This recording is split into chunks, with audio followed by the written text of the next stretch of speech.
அவங்களோட இந்த ஆட்சி கனவு, லஞ்ச கனவு, ஊழல் கனவு, கொள்ளையடிக்கிற கனவு எல்லாம் கதம் கதம் தான். இப்போ ரீசெண்டா பாண்டிச்சேரி எலெக்ஷன்ல அந்த எலெக்ஷன் டேல கிட்டத்தட்ட 90% மேல போலிங் ஆயிருக்குது. விட்டா 100% ஆயிருக்கும் போல் இருக்கு.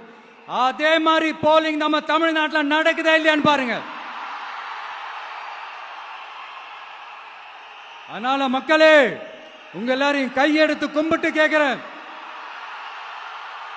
பூத்துக்கு போய் ஸ்டாலின் சார் கிட்ட இருந்து நம்ம தமிழ்நாட்டை காப்பாத்தி ஆகணும், நம்ம ஜனநாயகத்தை காப்பாத்தி ஆகணும். என்ன பிஸியா இருந்தாலும், என்ன வேலையா இருந்தாலும், என்ன வெளியூர்ல இருந்தாலும், எந்த பூத்துல உங்களுடைய ஓட்டு இருக்குதோ அங்க வந்து தயவு செஞ்சு நம்மளுடைய விசில் சின்னத்துக்கு உங்க ஓட்டு போடுங்க. தயவு செஞ்சு உங்க விஜய்க்கு ஒரு வாய்ப்பு கொடுங்க. இந்த நேரத்தில் வெளிநாட்டில இருந்து பணம் செலவு பண்ணி பிளைட் டிக்கெட் புக் பண்ணி இங்க வந்து ஓட்டு போட வந்த நம்மளுடைய நண்பிகள் உங்கள் அனைவருக்கும் இந்த நேரத்தில் என்னுடைய நன்றியை தெரிவிச்சுக்கிறேன்.